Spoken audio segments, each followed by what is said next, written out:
Et nous sommes des privilégiés ce matin. Vous savez dire amen à cela? Je voudrais ce matin que chacun considère les bienfaits de Dieu. Ne soyez pas tristes, soyez joyeux ce matin. Quelqu'un dit un jour, riez et le monde rira avec vous. Dites amen à cela. C'est vrai, il a dit tout à l'heure, le pasteur et autres. Vous savez, c'est pas parce qu'on est médecin qu'on tombe pas malade. Et c'est pas parce qu'on est garagiste qu'on tombe pas en panne. Et c'est pas parce qu'on est un soi-disant baptisé chrétien qu'on ne doit pas passer aussi par des aléas de la vie. Vous savez, le monde n'a rien à faire pour être perdu, Payan disait, il est perdu. Mais le chrétien, celui qui veut faire la volonté de Dieu, il a à persévérer. Dites amen, n'est-ce pas? Tu disais quoi dans ton cantique? C'est quoi ton cantique au départ? Aimer Jésus? Aimer Jésus, c'est pardonner. Vous savez, vaut mieux être frappé que frappé. Vaut mieux être jugé que jugé. Vaut mieux être haï que haïr. Vous comprenez? Je crois que c'est ça l'attitude du chrétien. Ah oui, avoir de l'amour dans son cœur. De l'amour de Dieu pour son voisin, qu'on soit sédentaire, qu'on soit manouche, voyageur, qu'importe. La Bible dit qu'on est créé par un seul sang, le sang d'Adam. Mais on est sauvé par un seul sang, le sang du Christ Jésus. Dites amen à ça. Et ce matin, on est là, dans cette présence de Dieu, et en venant bénéficier. Qui veut bénéficier de la grâce de Dieu ce matin? Levez la main et dire, Seigneur, je suis faible, mais je dois être fort ce matin. Dites amen à ça. T'es faible, il est fort. T'es pas capable, il est capable. T'es pauvre, il est riche. Dites amen à ça. T'es petit, il est grand. T'es pas puissant, il est tout puissant. Dites amen à ça. T'es un pauvre pécheur, lui, il est le saint des saints. Il est le roi des rois. Le pasteur des pasteurs, le champion des champions. Dites amen à ça. Je voudrais, pour introduire le message de ce matin, en quelques minutes, le pasteur m'a dit, on a le temps, on est chez nous. Est-ce qu'on a le temps ce matin? Mais il ne faut pas que notre temps soit notre temps à nous, il faut donner le temps de Dieu. Dites amen à ça. Je voudrais, pour introduire le message, que le frère nous lit un passage de la Bible, un texte d'introduction, pour que je puisse vous donner ce que le Seigneur a mis sur mon cœur. Quand un malheureux crie, l'Éternel l'entend, il le sort de toutes ses détresses. L'ange éternel campe autour de celui qui le craint, et les arrache au danger. Sentez et voyez combien l'Éternel est bon, heureux l'homme qui cherche en lui son refuge. Craignez l'Éternel, vous ses saints. Car rien ne manque à celui qui le craint. Le lionceau éprouve la disette et de la faim. Et ceux qui cherchent l'Éternel sont privés d'aucun bien. Venez, mes fils, écoutez-moi. Je vous enseignerai la crainte de l'Éternel. Prenez l'homme qui aime la vie, qui désire la prolonger, qui jouir du bonheur. Préserve ta langue du mal et tes lèvres des paroles trompeuses. Éloigne-toi du mal et fais le bien. Recherche et poursuis la paix. Les yeux de l'Éternel sont sur les justes. Et ses oreilles sont attentives à leur cri. L'Éternel tourne sa face contre les méchants pour retrancher de la terre leur souvenir. Quand les justes crient, l'Éternel entend et il délivre de toute leur détresse. L'Éternel est près de ceux qui ont le cœur brisé. Il le sauve ceux qui ont l'esprit abattu. Le malheur atteint souvent le juste, mais l'Éternel en délivre toujours. Il garde tous ses os. Aucun d'eux n'est brisé. Le malheur tue le méchant. Et les ennemis du juste sont châtiés. L'Éternel délivre l'âme de la servitude. Et tous ceux qui l'ont pour refuge échappent au châtiment. Amen. Dites amen. Vous avez écouté, le malheur atteint souvent le juste. Qui est le juste? Qui est le juste? C'est celui qui fait la volonté de Dieu. Le malheur l'atteint souvent, mais l'Éternel l'en délivre toujours. Dites amen. Mais le juste, c'est pas celui qui a une attitude charnelle. Le juste, ce n'est pas celui qui a une activité. Écoutez bien, il ne faut pas confondre entre activité et intimité. C'est deux choses différentes.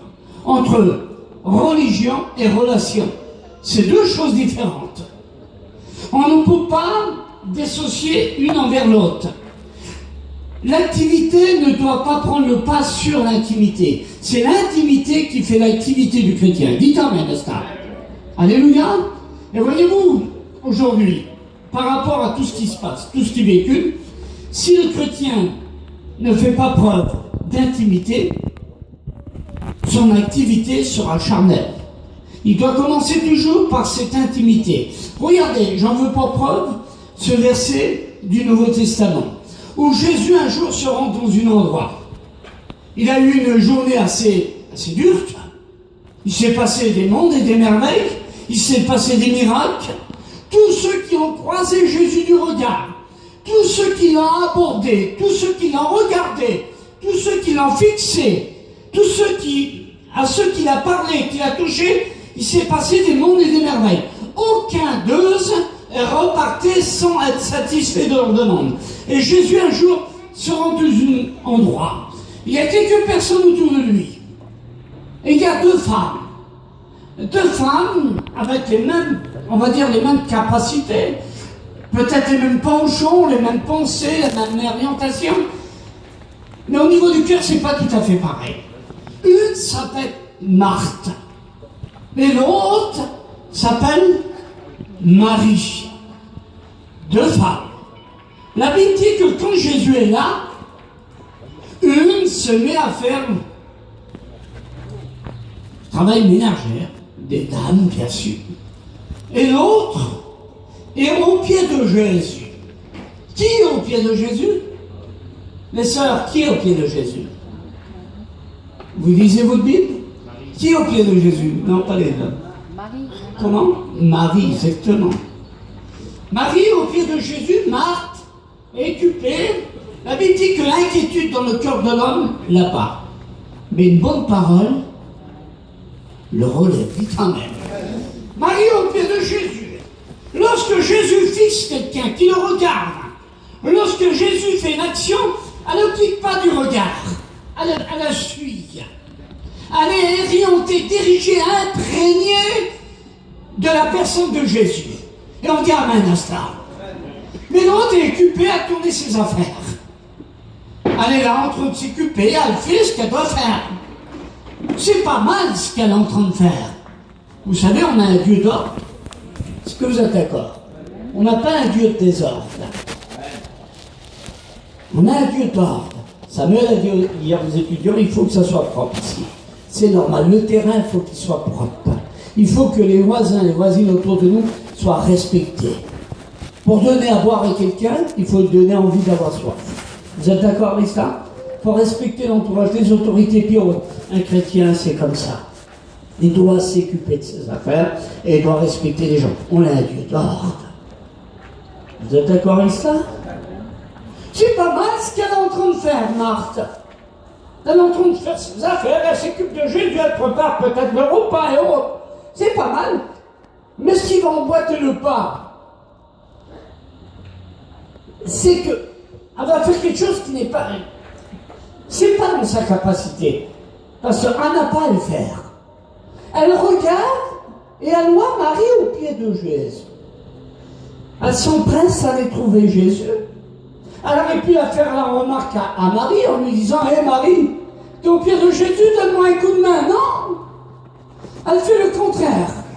Elle va trouver le rabouni, le rabbi, le Yeshua, le Igoïmé de la vie, la vérité tout entière. Elle s'approche de lui, puis elle va faire cette réflexion, garçon, en lui disant « Hé, Jésus, on n'avait pas le droit. Elle n'avait pas le droit. » Elle s'adresse vers lui, elle dit « Hé Jésus, regarde elle. Ce qu'elle fait, ça ne va pas. Moi, je m'occupe de tout. » Elle rappelle à Jésus ce qu'il doit faire et ce qu'il doit dire. Je m'excuse ce matin, vous qui êtes là ce matin. On n'a pas de donner des ordres à Jésus. On n'a pas de réflexion à dire à Jésus. On n'a pas à parler contre la Bible. On n'a pas à discuter contre la Bible. On ne fait pas parler la Bible. Les témoins de Jéhovah font parler la Bible. On ne fait pas parler la Bible, c'est la Bible qui nous parle. Dites amen, l'instant. Et la Bible s'explique par la Bible. Est-ce que vous êtes d'accord? Elle dit à Jésus ce qu'il devrait faire. Mais non, pas du tout.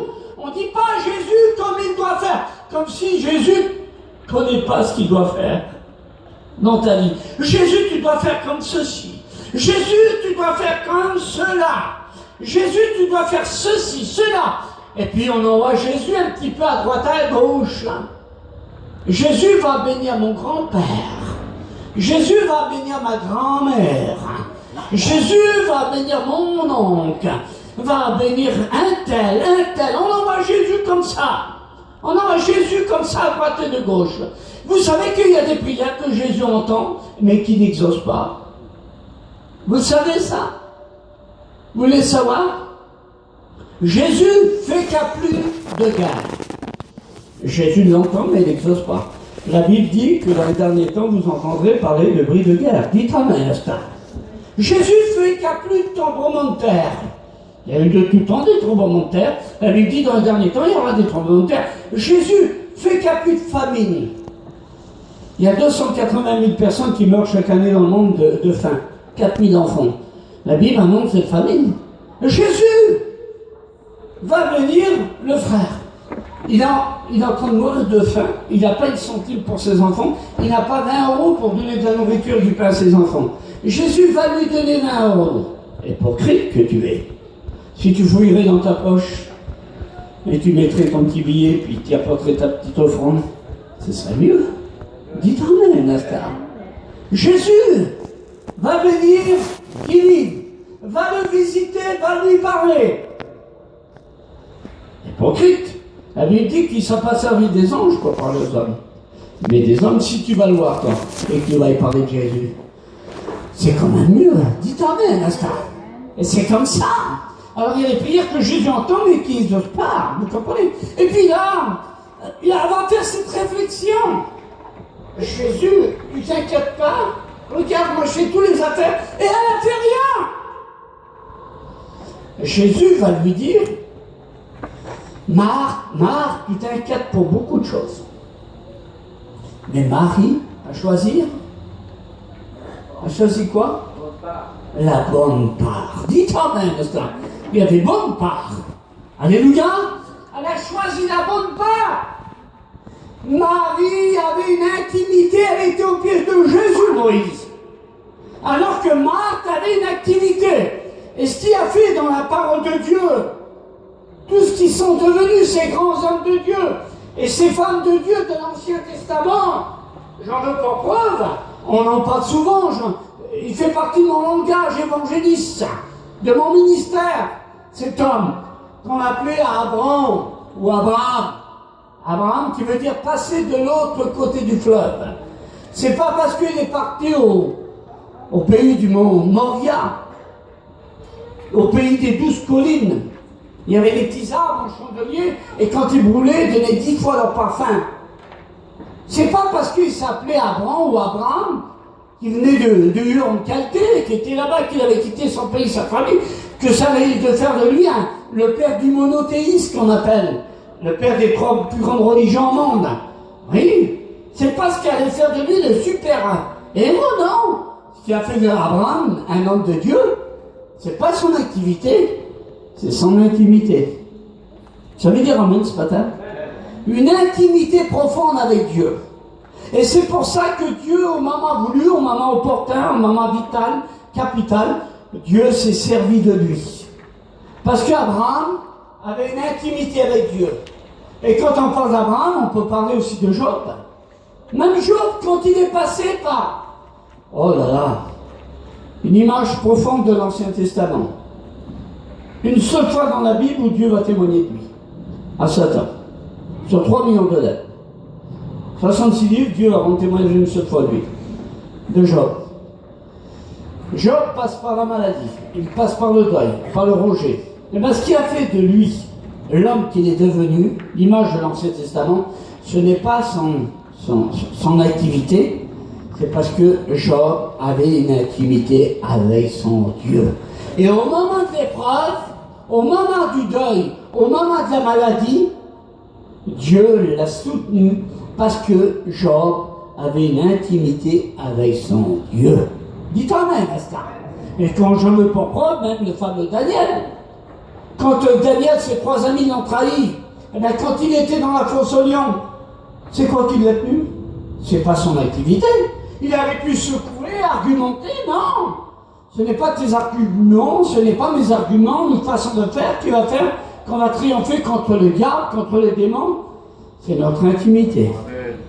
Dites Amen ce matin. Intimité. Ben, Daniel, c'était comme ça. Et même 1 roi 17,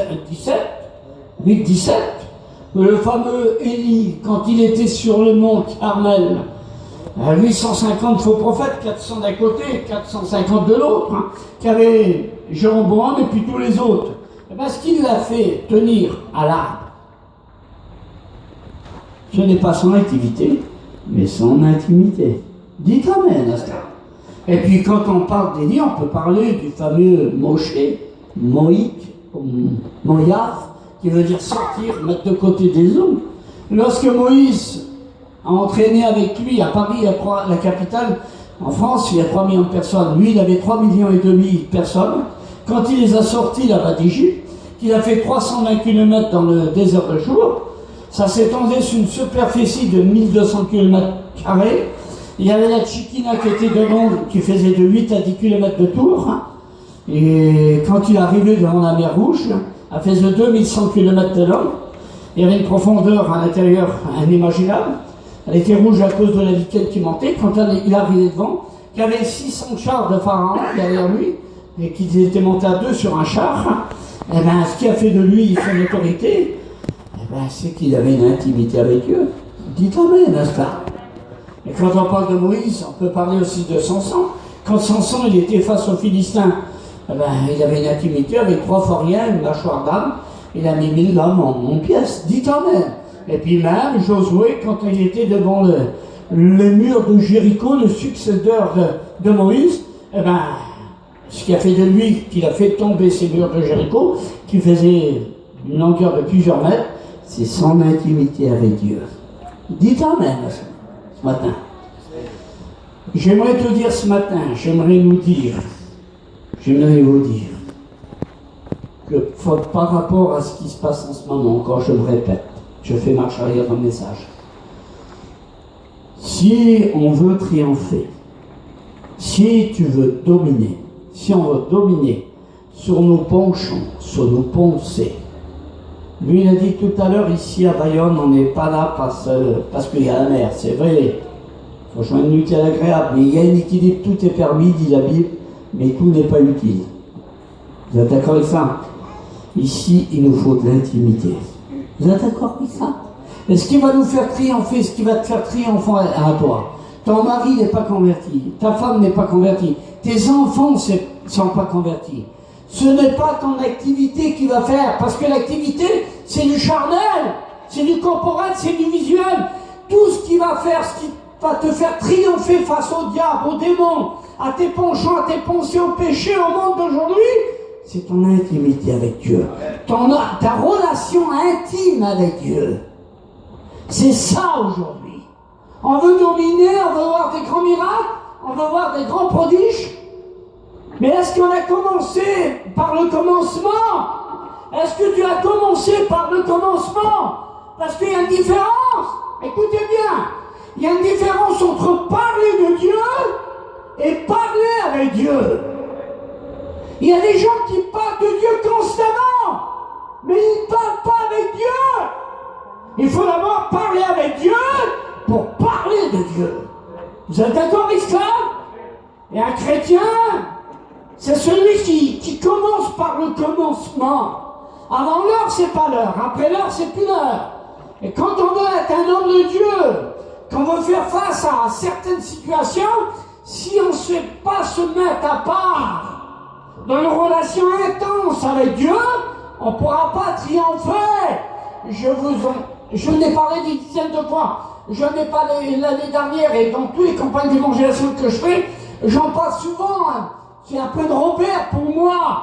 Et cette dame, cette femme, qui fait partie de ma famille, la mère de mon père, ma grand-mère Camidia. Et bien cette femme, Fatah, tu as bien connue. Et puis, les anciens l'ont bien connue, mais cette dame-là, la fameuse Camidia, ma grand-mère, la famille Mailleur, et bien, ce qu'elle a fait, cette femme-là, ta famille, Eh bien, c'est que cette femme a su renoncer. Elle est partie 12 ans de chez nous, chez les sédentaires. Nous, on dit les gadgets. Mais dans l'église, il n'y a pas de gadgets, il n'y a pas de gadgets, il n'y a pas de manouches, il n'y a pas de voyageurs, il y a des enfants de Dieu. Elle est partie là-bas, sur les routes de France. Elle est partie en Algérie, elle a pris le chameau, la moto, le bateau, l'avion. Elle a su les plus grands serviteurs de la Pentecôte, comme Hollanda, comme Lucien Vivier, Alain Joaquet, et tous ces grands hommes, Pierre Truchel et les autres. Elle a vu ces grands hommes, et puis ces hommes ont profité de son témoignage. Elle est partie là-bas, les gens tombaient, se faisaient tuer. Elle est prenue à leur témoigner de Jésus. Dites Amen. Elle a donné 1600 Nouveaux Testaments, elle a porté en cours à Paris.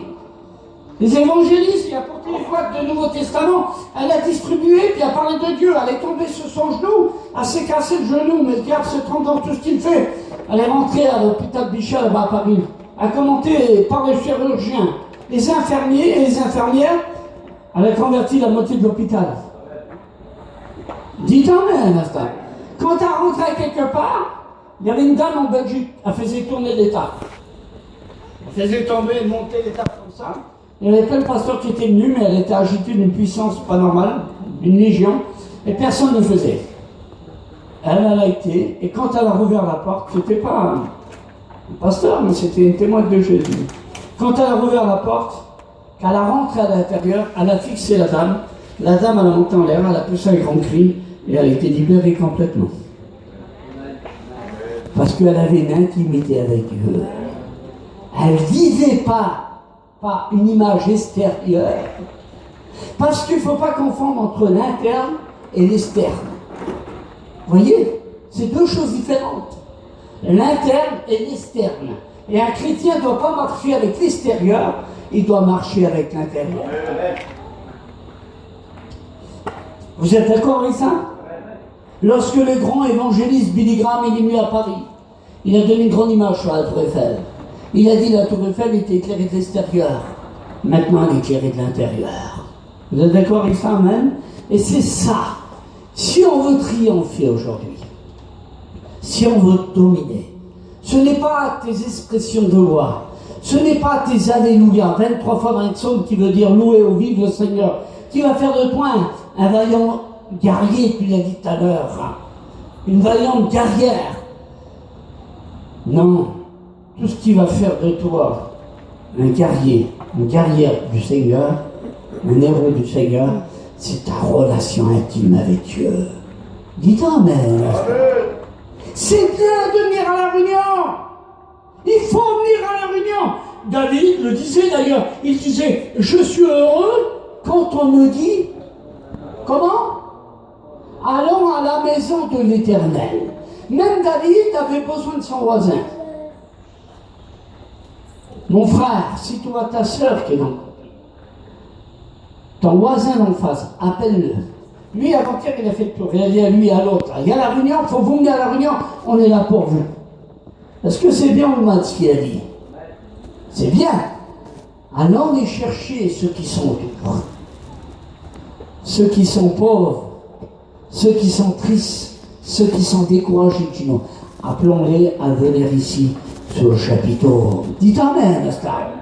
Mais pour cela, il faut être animé du Saint-Esprit. Pas animé d'émotion. Parce qu'il ne faut pas confondre entre émotion et bénédiction. Vous comprenez? Ici, on ne fait pas d'inventif, on ne fait pas d'émotionniste. Mais ici, quand on parle avec notre cœur. Vous savez dire Amen ce matin? Soyez joyeux ce matin. Soyons joyeuses. Parce que Jésus est là. Alléluia. Tu veux dominer? Jusqu'à maintenant, tu n'as pas eu. Tu as eu des batailles. Écoute, Pierre, ça c'est une parole de Dieu. Et je prophétise maintenant. Jusqu'à maintenant, dit le Seigneur, tu as eu constamment des batailles. Mais tu n'as pas eu de victoire. Est-ce que ce matin, tu voudrais avoir une victoire? Parce qu'il y a la bataille, il y a la victoire, et après la victoire, il y a quoi? Comment? La réjouissance. Dites Amen. Et moi, je vous avoue, on a eu des batailles, des combats, mais maintenant, moi, je voudrais la victoire, et ce matin, je voudrais me réjouir dans la présence de Dieu. Parce qu'un chrétien doit apprendre à se réjouir. Et même celui qui veut faire la volonté de Dieu, qui veut être avantagé des choses de Dieu, qui voudrait que, comme Michel, comme Garçon Kella et d'autres, on voit, là, on a des yeux pour voir, qui voudrait avoir une vie meilleure avec Dieu, une vie plus concrète, une vie plus dirigée, plus orientée, plus bonne, meilleure. Eh bien, il faut savoir s'approcher de lui. C'est simple ce que je dis, hein? Mais commencez par le commencement. C'est bien de chanter, c'est bien de jouer, c'est bien de venir à la réunion. Mais mes amis, vous savez, je disais le jour dans une campagne d'évocation, c'est pas parce qu'on est né dans une boulangerie que ça fait de nous un boulanger. C'est pas parce qu'on est dans un garage qu'on sent l'huile du vidange que ça fait de nous un garagiste. On peut venir 1000 fois à la réunion ici. Mais si on n'a pas pris la décision de s'abaisser, de renoncer, ce sera toujours pareil. Oui, il faut savoir renoncer. Oui, il faut savoir accepter. Oui, il faut savoir se plier. Un frère disait un jour, quand l'épreuve est là, pasteur, et puis qu'on me frappe en plein visage, qu'on veut me frapper, il dit, je m'abaisse pour que Jésus le frappe en pleine face. Vous savez dire amen à ça? Il faut savoir s'abaisser des fois. L'humilité précède la gloire. Je m'abaisse, Seigneur. Et tu le frappes, ou tu les frappes, ou tu le frappes. Mais quand Jésus frappe quelqu'un, c'est pas pour le tuer, hein. C'est toujours pour le relever. Parce que plus que le médicament est amer, plus il est bon parfois. Est-ce que vous êtes d'accord avec ça? C'est ça. Je veux triompher dans cette année. Ici, il va y avoir des réunions pendant plusieurs jours, semaines et autres. Et si ça changeait un peu? Si on changeait un petit peu du traditionnel, vous savez là, moi aussi je ne suis pas en train de présenter Vie Lumière, hein. Je suis en train de présenter la Bible. Dites amen à ça. Je présente le Christ le crucifié et ressuscité. Si cette année c'était une année nouvelle pour ton foyer, si tu allais avoir une orientation nouvelle, et si tu allais changer, comment? Oh, les gitans, les manouches sont timides. Ça veut dire? Amen. Gloire à Dieu. Il faut savoir dire Amen.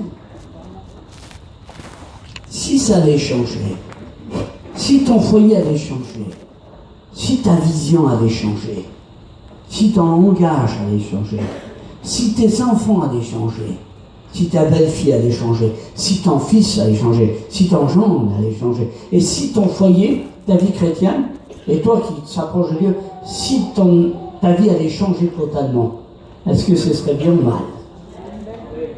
Dites Amen, là. Croyez-moi-en sûr. Celui qui doit venir, il viendra. Ne croyez pas que ce qui se passe en ce moment, lui, il est mieux placé que nous. Hein, il fait partie de l'administration, il est au service de la République, comme nous, bien sûr. On est des enfants de la République, nous, on est Français. Hein. Mais, je ne sais pas si vous êtes comme moi, mais vous croyez que c'est un claquement de doigts ce qui se passe en ce moment? Ça va aller plus vite que vite.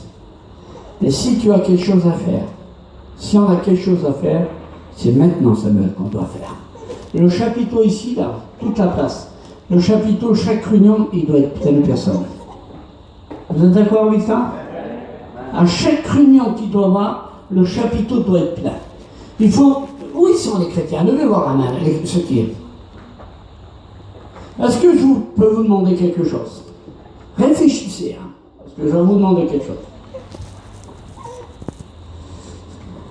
Est-ce que je peux te demander quelque chose à toi, madame? Lève voir ta main. Elle pleure, les hommes. Elle lève la main, elle doit être.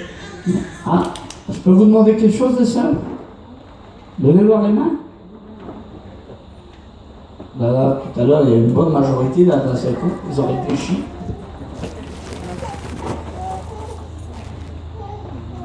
Qui va aller aujourd'hui, demain, voir son voisin, sa voisine, celui qui n'est pas converti, que vous connaissez, qui va aller voir lui, ou voir elle plutôt, ou les dames, pour aller dire, après-demain ou demain, il y a la réunion, il faut que tu viennes avec moi. Qui va le faire?